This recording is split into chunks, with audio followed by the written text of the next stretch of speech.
Liar. Jasmine Crockett shouts across Congress as survivors weep. 30 for convictions, 60 to lawsuits, and 33,000 Epstein files buried in silence. Today, she slams $200,000 secret payouts on the table and dares Trump to deny it. The chamber erupts. Trump turns red with rage. But what explosive truth is still hiding in those files? Stay with us. This is a story worth every second of your time. The red light on the camera snaps on and, today, the entire country inhales at once. The seal of Congress gleams under unforgiving lights, microphones bristle like bayonets, and the gallery is packed shoulder to shoulder with reporters, survivors, and power brokers who suddenly look very small. Jasmine Crockett steps into frame with a binder so overstuffed it bows the metal rings, red tabs marching down its spine like warning flares. She doesn't wave, doesn't smile. She plants the binder on the table with a flat, heavy thud that says this is not theater. This is reckoning. Across from her, Donald Trump lounges in his chair as if the room belongs to him, a half-smirk tugging at the corner of his mouth, the posture of a man betting that denial will outlast outrage. He glances toward the nearest lens and lets the word hoax ride, his breath just loud enough to be caught, as if the microphones were trained pets. A ripple of sound moves through the chamber, murmurs, a stifled gasp, the quick intake of breath from a survivor in the front row who tightens her grip on a folded statement she may or may not be brave enough to read. Jasmine doesn't flinch. Her eyes remain locked on him, unblinking, like a lighthouse staring down a storm. The stakes arrive not as slogans, but as paper. 33,000 pages, she says, her hand on the binder as if feeling a pulse beneath the cover. 33,000 pages of flight logs and phone records, sealed affidavits and black bars that swallow names whole. 33,000 pages that, if read aloud, could stretch the length of this chamber and still leave a trail into the darkness. Somewhere in those stacks, unexplained six-figure transfers, visitor logs that don't match security footage, call sheets with midnight timestamps no one will own. Jasmine cracks the binder, the metal rings screeching like brakes before a collision, and a camera zooms close enough to catch the fray of a yellow sticky note labeled simply, "Promises." Outside, America watches in split screens, kitchen TVs over cooling coffee, office laptops propped beside spreadsheets, phones glowing in rideshares, and the same questions harden in a million throats. If the truth lives in these pages, why has it been caged? If there is nothing to fear, why are the names still sleeping under ink? If justice works, why do the survivors keep returning to rooms like this one with their pain packed neatly into 3-minute statements? Trump's smile widens as if he can hear the doubt, as if doubt belongs to him, and he taps a finger on the table to set his own rhythm for the day. Jasmine leans toward the mic, and for the first time the chamber goes truly quiet. Her voice lands low, measured, unmistakable. These are not documents, she says. They are lives, and every minute they remain buried is another minute this country chooses power over its children. The words don't rise, they tighten, and in the tightening the room begins to tremble. A survivor exhales a sob she'd been holding for years. A reporter lowers his pen, sensing the moment when narrative becomes evidence. A staffer in the back glances at a phone vibrating with a name he hoped would never appear. Jasmine lifts her gaze to the camera beyond the lens, to the living rooms, to the people who will decide whether the next star is history or habit. And the hook drops like a gavel. Will America witness truth today, or watch power bury it alive again?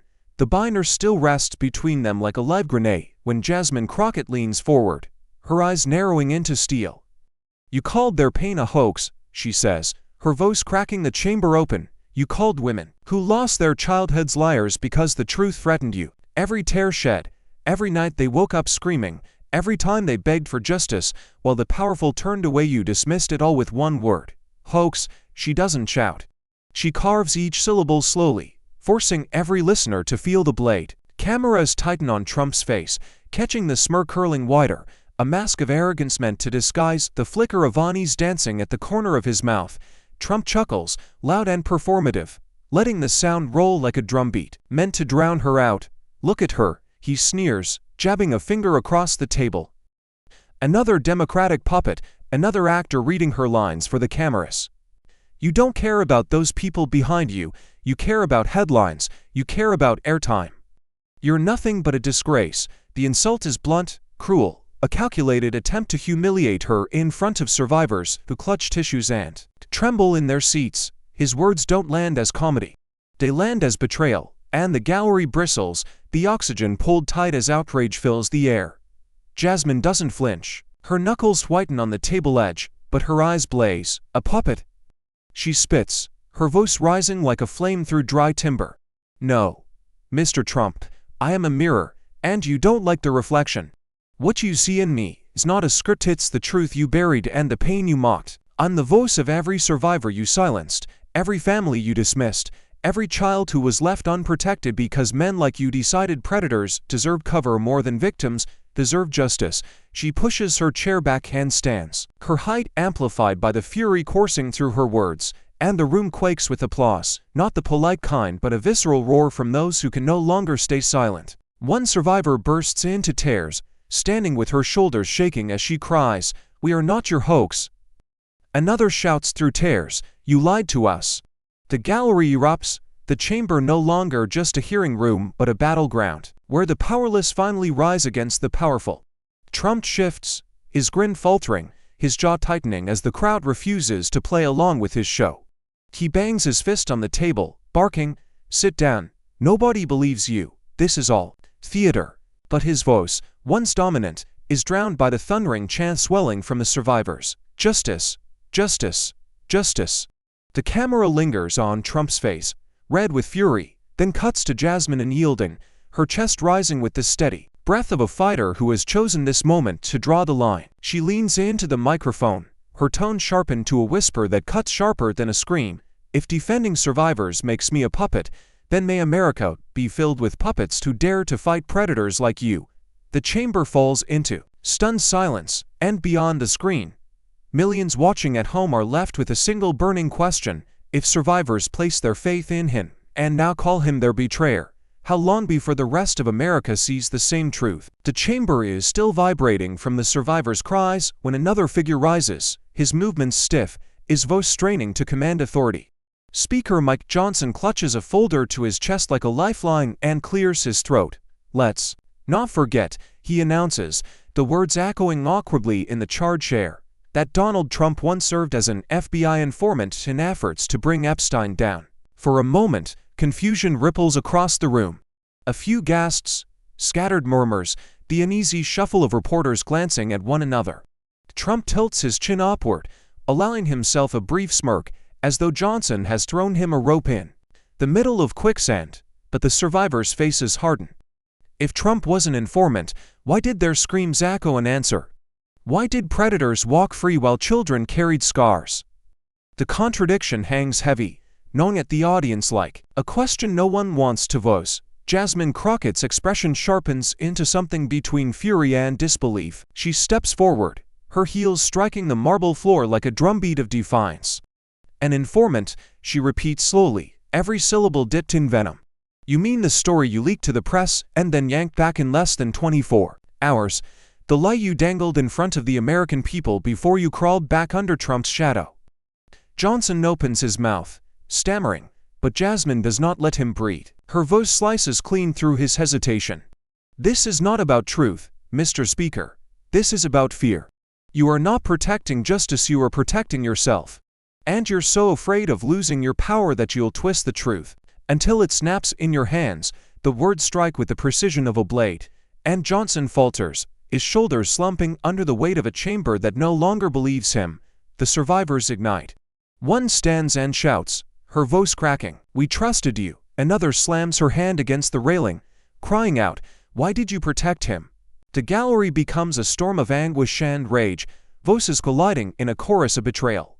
Johnson lowers his gaze, his hands trembling as the folder slides against the polished wood, suddenly heavier than he can carry. The cameras catch it all: his sweat, his silence, the collapse of credibility live in front of millions. And then Trump explodes. He pounds the table so hard the microphones screech with feedback. His voice booms across the chamber, furious and unhinged. "Enough. Enough of this circus. She lies. They lie. You all lie. I'm the only one who fought the swamp, the only one who can save this country." His face is crimson, veins pulsing at his temples, spittle flashing in the lights. The survivors recoil, But Jasmine steps forward, calm in the storm, her voice steady and merciless. "No, Mr. Trump," she says, her words carrying the weight of thunder. "You are not the savior of the swamp, you are its crocodile lurking in the filth, feeding on silence, devouring the powerless, while pretending to protect them." The chamber falls into stunned silence, every ear straining to hold on to the metaphor now etched into history. Survivors rise behind her, fists clenched, voices trembling with renewed courage. And as the cameras pan from Trump's rage to Jasmine's unflinching defiance, her final question reverberates beyond the walls of Congress into every living room across America. If survivors trusted him, and now feel betrayed, should this nation still trust him, or is it time to drag the crocodile into the light? The screen splits into a haunting montage that silences even the most hardened cynics in the chamber. Survivors step forward one by one, their voices trembling but unbroken, each story layering on top of the last like bricks in a wall of testimony. Too heavy to ignore, a woman recalls the nights she and her sister begged for help in the 1990s, only to be told by law enforcement that people like Epstein are untouchable. Another survivor, voice cracking, describes how she was flown to private islands under the pretense of opportunity, only to be stripped of her freedom and dignity. The images flicker on the screens above the hearing room. Faded photographs, diary, pages scrawled with pain, sealed court documents that had been hidden for decades. The chamber grows darker with each account, the weight of betrayal pressing on every chest in the room. And then a new face steps into the light, Jane Alisa Jones, her presence electrifying not because she is different from the others, but because her confession slices through partisan assumptions like glass. She takes a deep breath, her voice both fragile and fierce. "I voted for Donald Trump," she says, her words hanging like a confession carved into stone. "I believed him when he said he would protect us. I believed him when he said he cared about women like me. But when I came forward, he called me a liar, he called my pain a hoax." Gasps ripple across the room, and the cameras zoom in to capture her tears streaking down her face, raw evidence of a betrayal more personal than politics. The betrayal is not theoretical, it is flesh and blood. It is trust turned to ash. Jasmine Crockett rises again, her gaze fixed on Trump but her words aimed at every soul watching, inside and outside the chamber. "This is not about party lines, this is about transparency, about justice that does not hide behind colors of red or blue." Congressman Rocana, a Democrat, and Congressman Thomas Massie, a Republican, both stood shoulder to shoulder this week to demand these files be opened. They may disagree on nearly everything else, but they agree on this: predators must not be protected, and survivors must not be silenced. Her voice rises over the stillness, echoing in the rafters, as though daring anyone to call bipartisan unity a hoax. Trump shifts uncomfortably, his earlier arrogance cracked by the sight of Jane Alisa's defiance and Jasmine's relentless precision. The chamber feels suspended in a moment that could tip either way, toward truth or toward another betrayal. The survivors clutch one another's hands, their eyes locked on Jasmine like a lifeline. The nation watching from living rooms and break rooms feels the same pull, the sense that history is teetering on the edge, and that silence is no longer an option. And with the weight of thousands of broken stories behind her, Jasmine's voice cuts through the heavy silence. If Democrats and Republicans alike can finally agree that these files must see the light, then the question is not whether we act, the question is who among you will still choose to hide in the shadows when the truth comes crashing through. The chamber tilts into a new storm when Jasmine raises a sheet of paper stamped with the seal of the Department of Justice. She holds it aloft for the cameras, the words etched in bureaucratic jargon, dripping with cowardice. The DOJ's refusal to unseal two Epstein associates who pocketed six-figure payouts. Citing privacy concerns, the room rustles with disbelief. Jasmine slaps the page down on the table, her voice cutting through the noise like shattered glass. "Privacy," she roars. "Privacy for pedophiles? Privacy for criminals who preyed on children? What about the survivors who have no privacy, who relive their trauma every single day because the system chose to protect the powerful instead of the powerless?" The words ignite the gallery, the survivors on their feet, tears streaking, fury boiling over. Cameras pan to their faces, anguish and rage now united into defiance. Trump laughs, shaking his head, raising his palms to the audience as though unveiling a cheap trick. "Political theater," he sneers, savoring the phrase. "This is nothing more than a circus act." They trot out tears, They wave papers, they call me names, and you all clap like trained seals. This is a democratic stunt, plain and simple. His voice swells with mockery, his smirk widening as if daring the nation to believe Jasmine over him. He leans into his microphone, a grin flashing under the lights. Nobody cares, nobody believes this, they're making it all up. The survivors erupt in outrage. One shouts, "We are not props." Another, trembling but unafraid, yells, "You don't get to call our pain a circus." The chamber trembles as their voices rise above Trump's taunts. Jasmine waits, steady, her glare burning into him. When she speaks, the weight of her words feels like a hammer breaking through concrete. Political theater. Tell that to the women who sat across from men twice their age and were told their voices meant nothing. Tell that to the survivors, who were dragged through courts only to see the guilty walk free because they had connections and cash.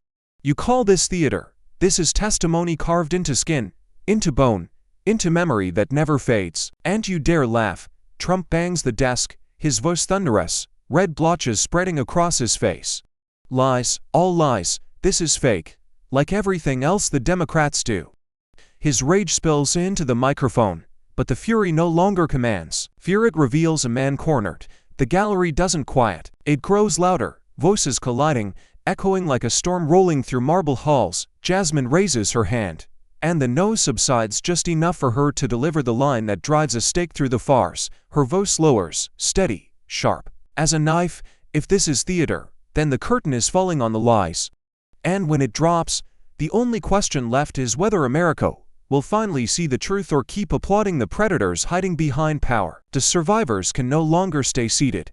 One by one, they rise from the gallery, their voices trembling but unyielding, their terrors no longer silent.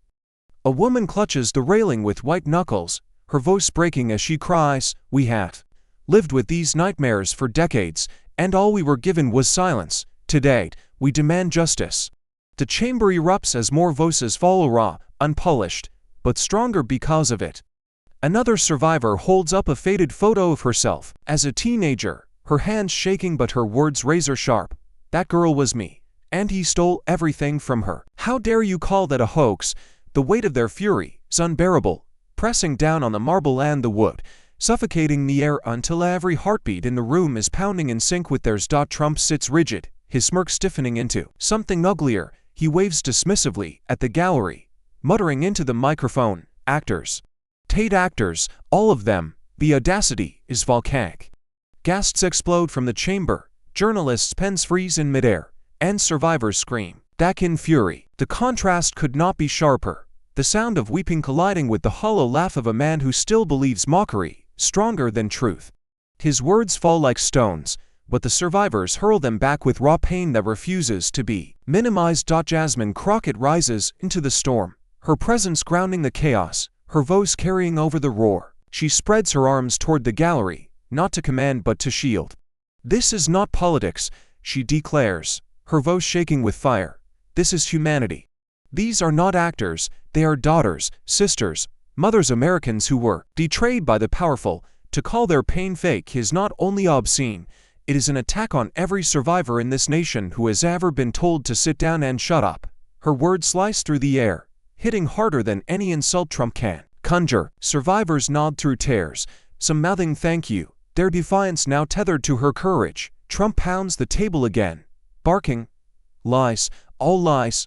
This is just another witch hunt." His face reddens, his voice cracking under the weight of disbelief around him. The cameras catch every tremor, every bead of sweat, every flicker of a man unraveling. The survivors are no longer victims shrinking in silence, they are warriors standing, their scars visible, their truth undeniable. The room feels like it might burst under the collision of pain and denial, compassion and cruelty, justice and arrogance. Jasmine turns, locking eyes with Trump, then swivels to face the cameras, her voice dropping to a knife's edge. "You call this a hoax?" she asks, each word deliberate, merciless. "Then tell America, would you call your daughter's pain a hoax?" The chamber freezes, the survivors stare at him through tears. And millions watching from home lean closer, waiting for the answer that will never come. The chamber is still reverberating with Jasmine's question when a new voice rises from the gallery, not trembling but steady, each word pulled from years of silence. Jasmine Jones steps forward, her posture rigid, her eyes fixed on Trump. With a mixture of pain and fury that instantly silences the crowd, she grips the microphone with both hands as though anchoring herself against the weight of the moment. "I voted for you," she says, her voice carrying across the room like a confession carved into stone. The words hang, shocking in their simplicity. A wave of murmurs cascades through the gallery. Journalists glance at one another, pens frozen midair. Trump's smirk falters for the first time, his head jerking slightly, eyes narrowing as if he misheard her. Jasmine doesn't look away. "I believed you when you promised to protect us. I believed you when you said justice mattered. I even defended you when people called you a fraud. But when I came forward with my story, when I begged for help, you mocked me, you called my pain a hoax." Her voice trembles now, not from weakness but from the force of betrayal that cracks open her chest for the world to see. She lifts a trembling hand and pulls from her purse a faded photo of herself at 17, smiling awkwardly, a high school uniform. She holds it up, the image shaking in the lights. "That was me, and this is what Epstein took. You laughed at this girl, you called her broken body a lie." The gallery gasps, the sound raw and unfiltered. The camera zoomed tight on her face, on the tears running down her cheeks, on the survivors around her clutching hands in solidarity. The audience across America can see every flicker of anguish, every ounce of courage it takes to bleed publicly in the pursuit of truth. Trump shifts uncomfortably, his hands clenching the edge of the desk. His once rehearsed grin has vanished, replaced by a tautness around the mouth, a twitch in the jaw. For the first time, the man who built his career on ridicule looks cornered, his usual bravado cracked by the weight of a supporter-turned-accuser. The silence in the chamber, suffocating, the air thick with a mixture of grief and fury. Jasmine watches Jasmine with unflinching resolve, her eyes burning with both sorrow and vindication. Survivors wipe their tears and nod, their pain mirror in Jasmine's testimony. The moment stretches like a taut wire, every second carrying the possibility of collapse or explosion. Trump leans toward his mic, his mouth opening, but nothing comes out. The absence of his voice is louder than his insults ever were. Jasmine lowers the photo slowly, her eyes still locked on him, her voice steadier now. "You betrayed us," she says, the words slicing through the silence like a verdict. "You betrayed every survivor who once believed you. And if you can betray us, you can betray America." The cameras capture every angle, the fury, the tears, the unraveling mask of power, and as millions watch, the question crystallizes in their minds. If even his supporters stand here now, calling him a liar, how much longer can this country afford to believe him?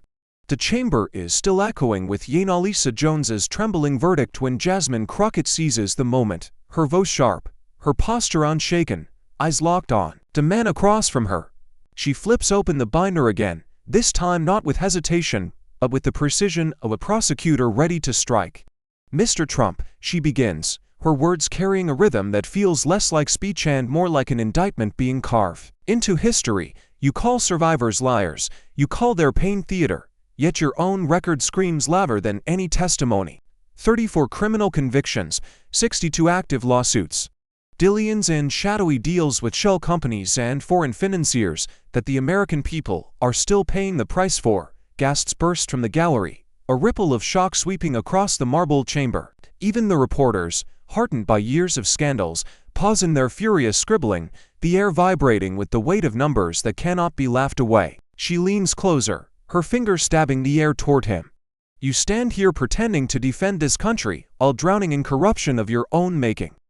34 convictions, Mr. Trump, 34, that's not fake news, that's a record.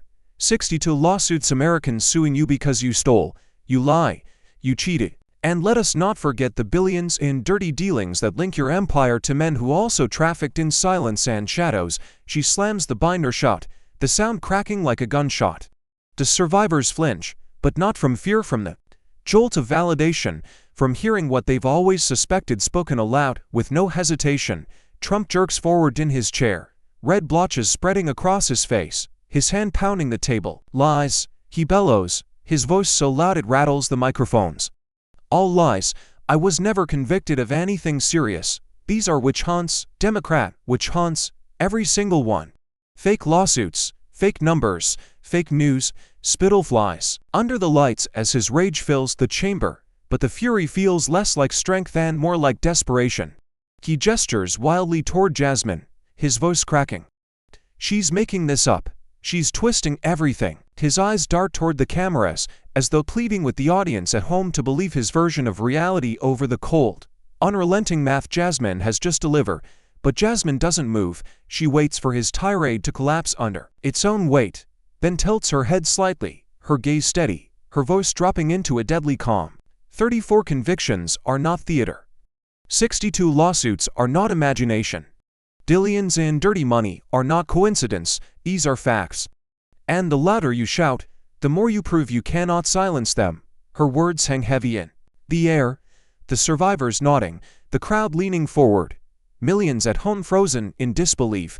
The camera cuts between Trump's fury and Jasmine's resolve, between spittle-smeared denial and unflinching truth. The tension tightens like a drum about to split, and as Jasmine leans into the microphone for the final blow, her voice sharp as a blade, she delivers the question that slices through the chaos and pierces directly into America's conscience. If these survivors were betrayed by you, and the record of your crimes already stretches this long, how much longer will this country allow itself to be betrayed again? The room is still quaking from Jasmine's barrage of numbers when she straightens, her eyes sweeping across the survivors packed into the gallery. Her voice rises, not just louder but sharper, each word reverberating like a call to arms. America will not stay silent, she declares, her fists striking the table with such force the microphones jolt. The sound detonates through the chamber, and the survivors, who just moments ago trembled under the weight of memories, surge to their feet. A single voice shouts, "Justice," then another picks it up, and another, until the gallery transforms into a chorus that drowns out even Trump's furious protests. Justice, justice, justice. The chant ricochets against the marble walls, swelling until it feels like the very foundation of the Capitol is shaking under the weight of their demand. The emotional pendulum swings violently. Despair, the quiet sobs of women clutching faded photographs, flips into rage, their voices hoarse but unbreakable as they shout against the man who dismissed their suffering. That rage builds it into something more, a flicker of hope, fragile yet luminous, as they realize they are no longer alone. Cameras zoom in on their faces, tears cutting down cheeks, lips trembling from both fury and relief, eyes burning with the first spark of belief that truth might finally eclipse silence. Reporters, usually dispassionate observers, lean forward, in their seats, transfixed by the eruption of raw humanity that no scriptwriter in Washington could have staged. Trump pounds the desk again, his voice hoarse with anger, but the chant swells higher, smothering him. He jabs his finger at the crowd, veins bulging on his forehead. This is a mob. This is a witch hunt. Sit down or get out. But his roar only makes the chant thunder louder, the survivors standing shoulder to shoulder, their voices shaking the air with relentless rhythm. For the first time, Trump's booming presence feels small, swallowed by the force of those he tried to dismiss. Jasmine leans into her microphone, her voice slicing clean through the chant without dampening its energy. "You hear that?" she asks, her tone both triumphant and solemn. "That is the sound of truth refusing to be buried. That is the sound of survivors who have carried the weight of silence for decades, standing here to say no more. This is not theater. This is not politics. This is humanity demanding justice." Her words strike like lightning, illuminating every corner of the chamber with their raw simplicity. The chant continues, relentless, like waves crashing against a cliff. The camera pans across survivors gripping one another's hands, trembling, but resolute, their voices binding them together into something stronger than fear. The pendulum has completed its swing from despair to rage to hope, and the energy in the chamber feels unstoppable. The nation leans in, every living room man screen humming with the sense that something irreversible is happening. Jasmine raises her gaze, her final words delivered like a dare to history itself. What happens when survivors themselves take the stage? And with that, the chant crescendos into a roar that promises the answer will shake America to its core. The roar of survivors chanting still echoes like rolling thunder when Jasmine Crockett lifts her hand, commanding the chamber back into silence. Slowly, deliberately, she reaches beneath the desk and pulls out a folder bound in crimson tape. The seal of Congress freshly stamped across its cover. The cameras zoom in as she breaks the seal, the tearing sound amplified like a gunshot. Gasps ripple across the gallery. This is not theater. This is revelation.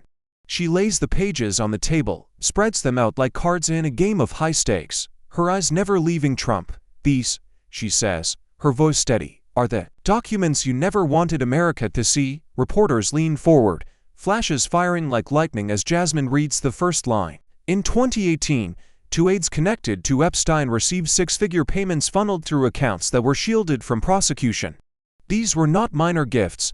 These were payouts designed to protect silence. The words strike like a blade, and the chamber recoils. Survivors clutch one another, stunned but vindicated. The numbers are printed in black and white. $125,000, $175,000 amounts too precise to dismiss as rumor, too damning to ignore. Jasmine lifts one page for the cameras, the numbers underlined in red. This is not speculation. This is evidence. Trump shifts, his jaw clenched tight, fingers drumming violently on the desk. But Jasmine pushes harder. And what did the Department of Justice do? She continues, her voice tightening into fury. They buried it. They cited privacy to keep these names hidden. Privacy for Epstein's associates. Privacy for the guilty. What about the survivors? Did they get privacy when their names, their testimonies, their lives were splashed across headlines? Did they get privacy when they were forced to relive their trauma in public just to be heard? The gallery erupts with shouts of no, and the survivors rise again, their outrage boiling into raw energy. The very marble walls seem to tremble under the force of their demand for truth. Trump leans into his microphone, his voice rough and bitter. Fake, all fake. You can print anything and call it evidence. This is more political theater, a show for the cameras, nothing more. His face reddens as he jabs a finger toward Jasmine, but the smirk he wore at the start of the hearing has vanished, replaced by something harder to conceal: fear. The cameras catch the twitch at the corner of his mouth, the bead of sweat cutting down his temple. He knows the numbers can't be laughed away. Jasmine doesn't shout, she lowers her voice, and the silence that follows makes every syllable land heavier than a hammer. You may call this theater, Mr. Trump, but these are the receipts your friends hoped would never see the light of day. And when sunlight hits rot, it doesn't vanish, it festers until the stench forces even the most powerful to face it. She spreads the pages wide for the cameras, her final words vibrating with the promise of reckoning. The truth is no longer buried. The only question now is how many careers, how many reputations, and how many lies will be buried alongside it. The chamber is electric, every pair of eyes locked on the pages Jasmine spread across the table. For a heartbeat, there is silence, thick and suffocating, before it detonates. Trump slams his palm against the desk with a crack so loud it echoes off the marble like a gunshot. Microphones screech, reporters jolt, survivors flinch. He leans forward, his face flushed crimson, his voice ripping through the stillness with venom. You will pay for defaming me, he roars, his finger stabbing toward Jasmine like a weapon. You think you can stand here and smear me with lies? You think you can drag my name through the mud without consequence? I built this country back from ruin, and you, nothing but a low-life pretender, dare accuse me? You will pay, Crockett, you will pay dearly. His rage spills uncontrolled, veins pulsing at his temples, every syllable shaking with the fury of a man who feels his empire cracking beneath him. The gallery erupts with outrage, survivors shouting back through tears and fury, their chants nearly drowning his words. But Jasmine doesn't recoil, doesn't flinch. She rises from her chair, slowly, deliberately, and when she speaks her voice slices the air like a cold blade. No, Mr. Trump, she fires back, her tone controlled but blistering. I will not pay for exposing the truth. You will pay for betraying America, for betraying the very people who once believed in you, for mocking survivors who begged for justice while you laughed at their scars, for standing here in the heart of our democracy and proving that to you, power is more sacred than people. The tension coils tighter, the chamber vibrating with a mixture of rage and disbelief. It feels less like a congressional hearing and more like the final act of a courtroom thriller. The air so charged it hums in the bones of everyone present. Cameras swing wildly from Jasmine's fierce glare to Trump's twisted face, sweat dripping down his temple as his fists slam the desk again and again. Lies, he bellows, his voice cracking. All lies. This is a setup. a sham, a witch hunt like no other. But the louder he screams, the more brittle his words sound. The fury of a man cornered, not a leader in control. Jasmine steps closer to the mic, her silhouette lit like a figure carved from defiance. She doesn't shout, she doesn't need to. Her words drop heavy, deliberate, undeniable. The truth is not a witch hunt. Evidence is not theater, and survivors are not props. You can pound your desk until your fists bleed, but you cannot drown out the facts. You betrayed America, and you betrayed the very people who once defended you. That bill is coming due, and it is you, not me, who will pay it. The chamber falls into a breathless hush, the survivors' chants softening into a steady, unyielding rhythm. Reporters scribble furiously, commentators whisper into hot mics, and across the country millions lean closer to their screens. Jasmine's eyes never leave Trump's as she delivers her final line, sharpened like a verdict. The question is not whether you will pay, Mr. Trump. The question is how much more America must lose before the nation finally collects its debt from you. The chamber, still rattling from Trump's eruption, grows heavier when Jasmine's hand presses against the crimson-sealed folder again. Her voice lowers, not in weakness but in menace, forcing the audience to lean in as though the truth might explode if spoken too loudly. Do you think this is about one man? She asks, her gaze sweeping not just at Trump but across the entire hall, landing on faces from both parties seated in tense silence. These files, 33,000 pages, don't care whether you wear red or blue. It don't care how much money you've raised, how many campaigns you've won, how many speeches you've rehearsed. They expose anyone who fed the machine, anyone who enabled Epstein's empire of abuse. A nervous ripple breaks across the chamber. Members of Congress shift in their seats. The gallery gasps, sensing that this is no longer Trump's scandal alone but a dagger pointing outward. Indiscriminate, merciless. Jasmine lifts a single sheet, the redacted lines glaring back like scars. Look at these names, whole pages blacked out, entire networks erased from public view. Democrats, Republicans, independents, it doesn't matter. The ink hides everyone the same. Do you understand what that means? It means this cover-up is bigger than Trump, bigger than one party, bigger than any administration. It means predators have been shielded by power on all sides, and justice has been locked away in a vault to protect careers instead of children. Reporters exchange stunned looks, some whispering into microphones, others hammering their keyboards as if racing to catch up with history unfolding before them. Trump slams his hand down again, furious at being pulled into a wider storm. Lies, she's making it up. If there were names, they'd be out already. His voice cracks, his face dripping with sweat, but the panic in his tone betrays him. The survivors in the gallery shake their heads, their eyes sharp with rage, their chants returning like a tide that cannot be held back. Justice, justice, they cry, their voices colliding with Trump's denial until the chamber is nothing but chaos. Jasmine waits, unshaken, until the no swells to a breaking point. Then she cuts through with words that sting more than any scream. I don't care if they are Democrats or Republicans. I don't care how high their office or how loud their denial. Justice doesn't have a party. Justice doesn't care about your donors, your polls, or your spin rooms. Justice only asks one question: did you protect children, or did you protect predators?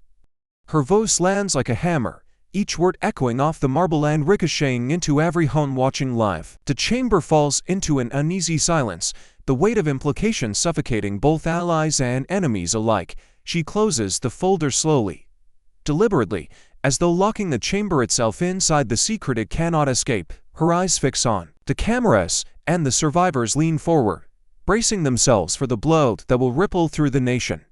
Jasmine's words are steady, lethal, and designed to leave America restless long after the broadcast ends. The only question left is this: what names are in these files, and who among us has the courage to open them? The chamber vibrates like a drumskin stretched too tight, the survivors' chants pounding in relentless rhythm. Justice, justice, justice. The word no longer belongs to them alone. It becomes a roar that shakes the rafters, a sound that crawls under the skin of every lawmaker present. The marble walls seem to absorb the fury, amplifying it until even the most stoic faces in the chamber twitch with unease. The chant has transformed from a protest into a judgment, echoing with the power of a verdict waiting to be delivered. At the far end of the dais, Mike Johnson shifts uncomfortably, his hand tugging at his collar as though the oxygen in the room has thinned. The same speaker who only moments ago tried to shield Trump with his faltering claim now looks diminished, his shoulders collapsing under the weight of the crowd's rage. He attempts to speak, but his voice cracks, swallowed by the relentless chant. A camera pans to him, catching the exact second his confidence drains away.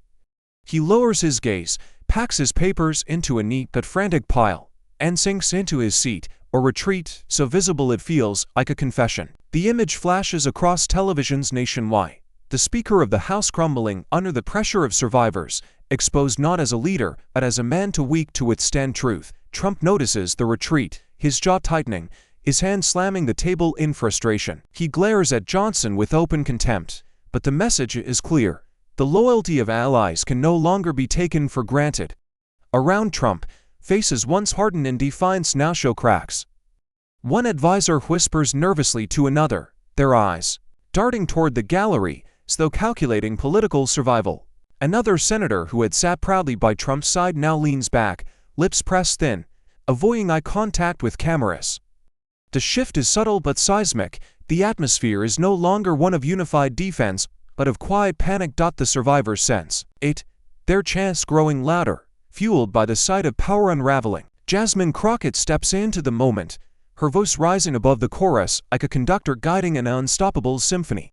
"Do you see it?" she cries, pointing toward Johnson and the shrinking circle of Trump's loyalists.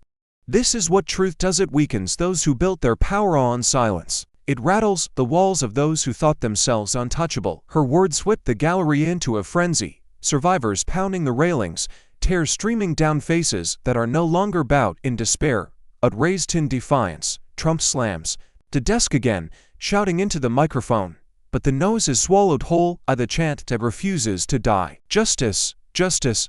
The word floods the chamber, deafening, undeniable, impossible to contain.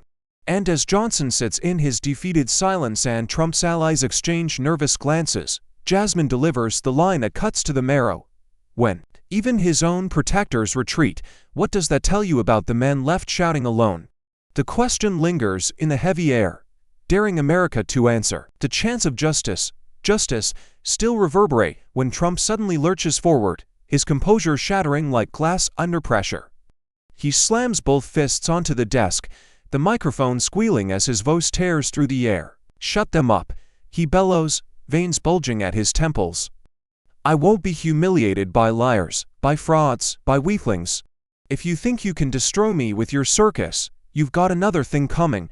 You'll regret this. You'll all regret this." His threats spill out like venom, Ryan uncontrolled, a man clawing at walls that no longer protect him. The gallery gasps, reporters freeze, pens dangling midair. The survivors don't shrink back, they stare, trembling but unbroken, their presence itself an indictment that no volume can erase.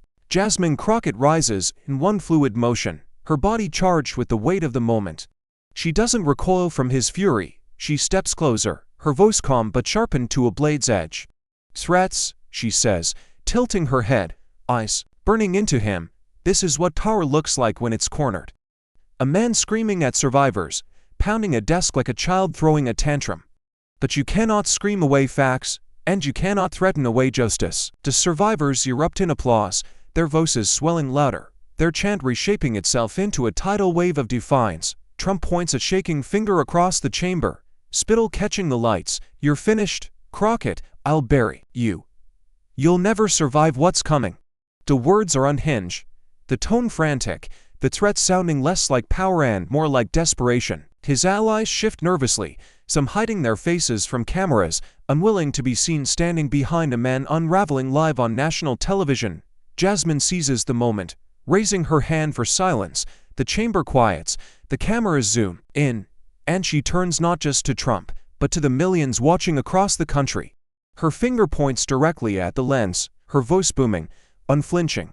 "America, look closely." He trembles before the survivors. This is not strength, this is fear. This is not leadership, this is desperation. The man who once mocked their pain now shakes in front of their truth. And you, America, must decide whether you will stand with the trembling predator or with the voices who refuse to be silenced any longer. Her words cut through the chamber, their resonance leaving no space for ambiguity. Trump growls, his lips pulled tight, fists still pounding, but the sound no longer dominates. The survivor's chant rises again, steady, rhythmic, a heartbeat that drowns out his fury. Justice, justice. The word crashes over him, wave after wave, until his shouts are swallowed whole. The camera captures the perfect tableau. Trump raging, red-faced, fists clenched. Survivors rising, eyes wet but defiant. Jasmine standing between them, her hands still pointed at the nation. The image feels less like a hearing and more like a judgment, history captured in real time. And as the chant swells to a deafening crescendo, Jasmine delivers her final strike, her voice both a warning and a dare. The question is no longer whether he trembles, it is whether America will tremble with him or rise with us. The sound inside the chamber thunders outward, carried by Lev feeds into living rooms, break rooms, airports, and bars across America. The country watches in stunned silence as the spectacle unfolds, and then, almost instantly, the silence cracks.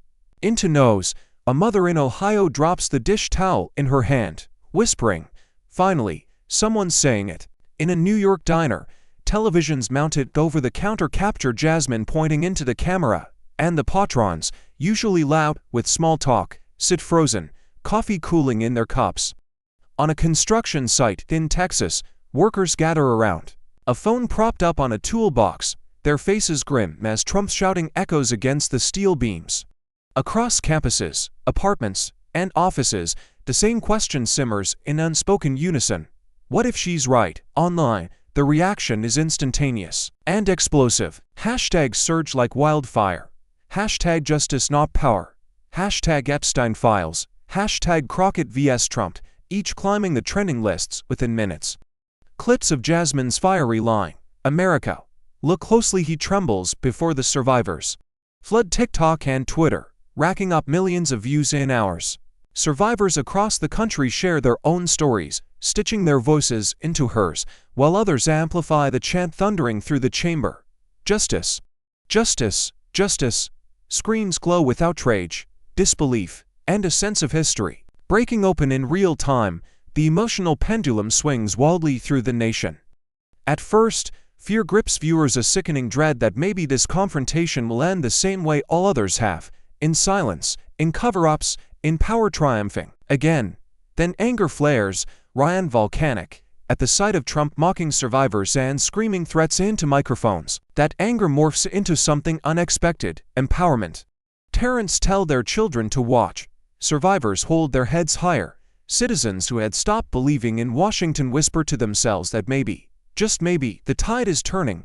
Commentators on rival networks break into live coverage, their tones split between shock and analysis. Some attempt to defend Trump, their voices cracking as they insist it's just political theater, but the images betray them. His red face, his clenched fists, his trembling jaw.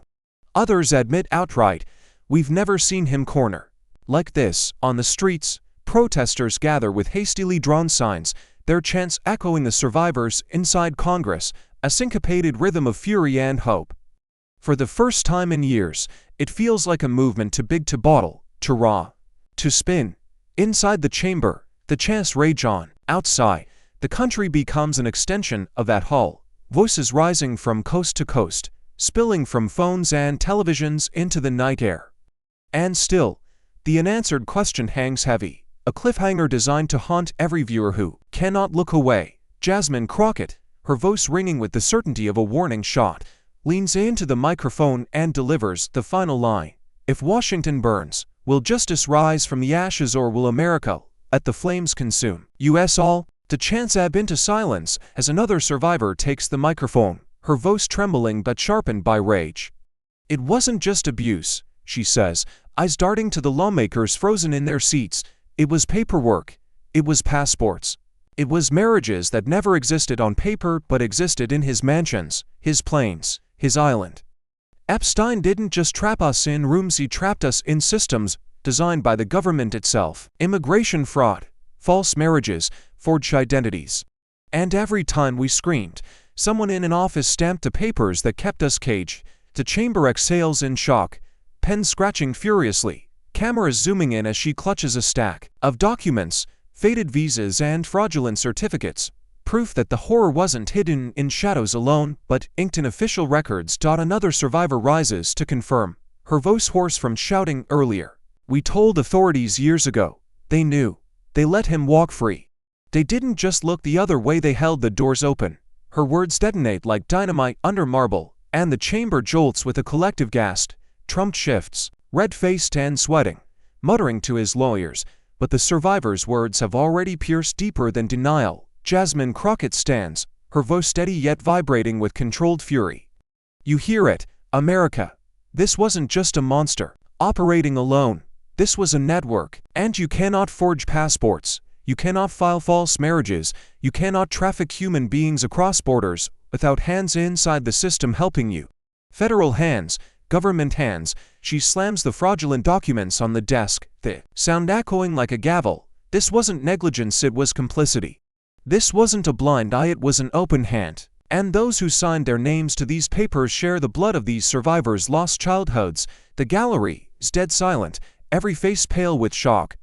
Reporters glance nervously at one another, realizing the scandal now stretches beyond Trump, beyond party lines, into the very institutions sworn to protect. Jasmine leans into the microphone, her eyes blazing through the cameras as though staring into every living room in America. The question now isn't just to abuse these girls, it's who in our own government helped them get away with it. And when the truth finally spills, will you still call it politics, or will you admit it's corruption at the core of our republic? Trump seizes the microphone like a drowning man clutching driftwood, his voice exploding across the chamber with unrestrained fury. "This is all a conspiracy," he shouts, his fist slamming the desk. "The media, the Department of Justice, the Democrats, every single one of them, is working together to destroy me. And you, Jasmine Crockett, you're nothing but their puppet, their attack dog. This entire hearing is a setup, a fraud, a witch hunt like no other." His words ricochet off the walls, Stittle spraying onto the lights, his face red with rage.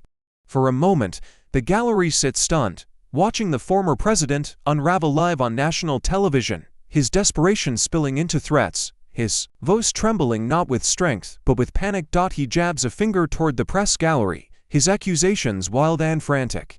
"They're all paid liars. Every headline, every broadcast, it's fake. They make up the numbers, they invent survivors, they twist every word I say.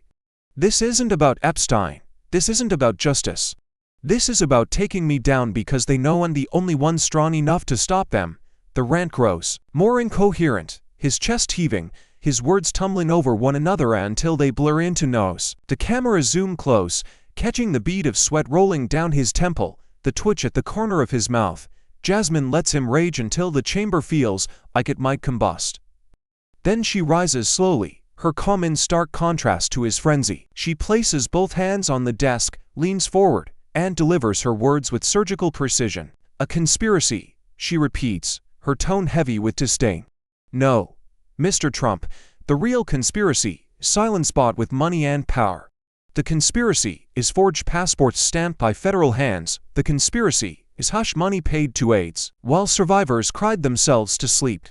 The conspiracy is the machine that let Epstein thrive for decades while men like you laughed at the victims and called them liars." Her voice rises, every syllable sharpened by fury, her eyes boring into him like fire. The gallery erupts again, survivors shouting, reporters scribbling, the chamber alive with the sense that the mask has fully shattered. Trump slumped slightly in his chair, his tirade exhausted, his shoulders heavy under the glare of millions watching.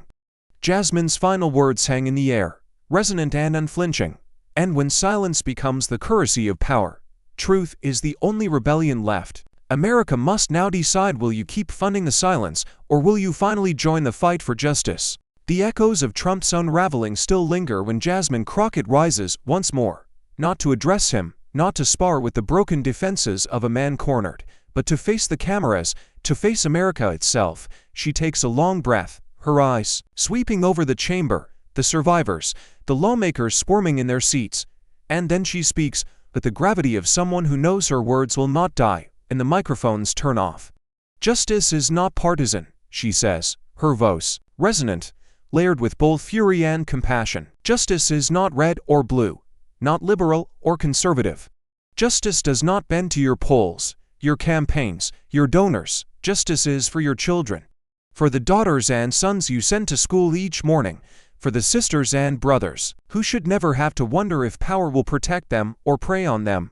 The words ripple outward, cutting through the marble, carried by the live broadcast into every home, every diner, every office where Americans are holding their breath. The survivors rise behind her, standing shoulder to shoulder, their presence more powerful than any statistic. A camera zooms close on their faces, tear-streaked, scarred by memory, but no longer bowed. Their silence now is not weakness, but defiance, the silence of a people demanding the nation finally listen. Jasmine gestures toward them, her tone tightening into a blade. These women are not props. They are America, and the files we are fighting for today, the truth we are dragging into the light, is not about politics, it's about whether your children's lives will be valued more than the reputations of the powerful. Across the chamber, Trump squirms, his lips pressed tight, his fists clenched, but he says nothing. His silence in this moment betrays more than his outbursts ever could. Jasmine seizes the pause, her voice lifting, fierce and unrelenting. The question is not whether corruption exists. We've seen it stamped, signed, and sealed. The question is whether the American people will continue to let it rot behind locked doors. Will you demand the truth, no matter where it leads, or will you allow it to decay in darkness, feeding predators and betraying every child who deserves to be safe?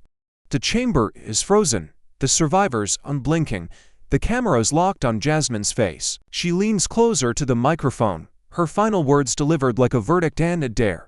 This fight is no longer mine, no longer theirs, it is yours, America. And the choice before you is brutally simple.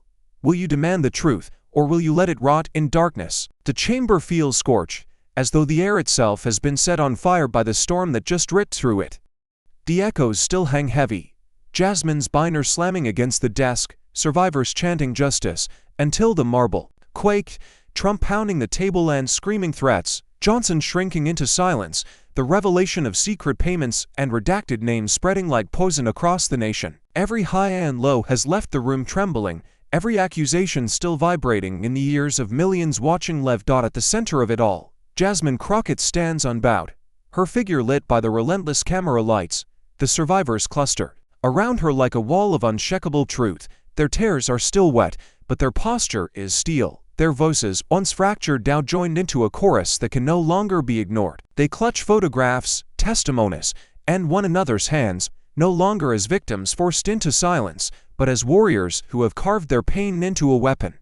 They stand not behind her but with her, shoulder to shoulder, their defiance, a living rebuke to every attempt at mockery, dismissal, or denial. Across the aisle, Trump sits in isolation, his face a mask of rage cracking into exhaustion. His fists still clench, but his voice has become a hollow echo, shouts tumbling into the void with no weight left to carry them.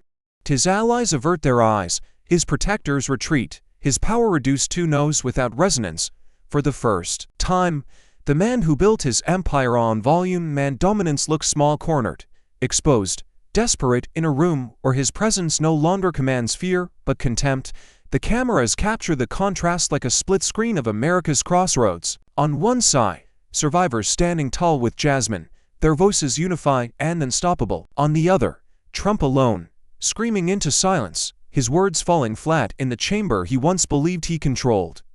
And as the nation watches, the unspoken question sharpens like a blade. When truth and power collide, will America stand with the survivors or fall with the man shouting into the void? The chamber quivers in silence as Jasmine Crockett rises for what everyone knows will be her final words. Survivors stand behind her, their faces still streaked with tears, their eyes burning with the fire of testimony turned into defiance. The air is so taut it feels like a single syllable could shatter it. Jasmine grips the microphone, her voice low but heavy, carrying the sorrow of everything America has just witnessed. Justice cannot be delayed, she begins, her tone trembling with grief before sharpening into steel, because every day delay is another wound reopened. Every survivor is America's star, and we will be judged by how we protect them or how we abandon them. The words ripple across the chamber, pulling it into a current of sorrow that is impossible to resist. Survivors bow their heads, remembering what was stolen from them, what was buried under decades of silence.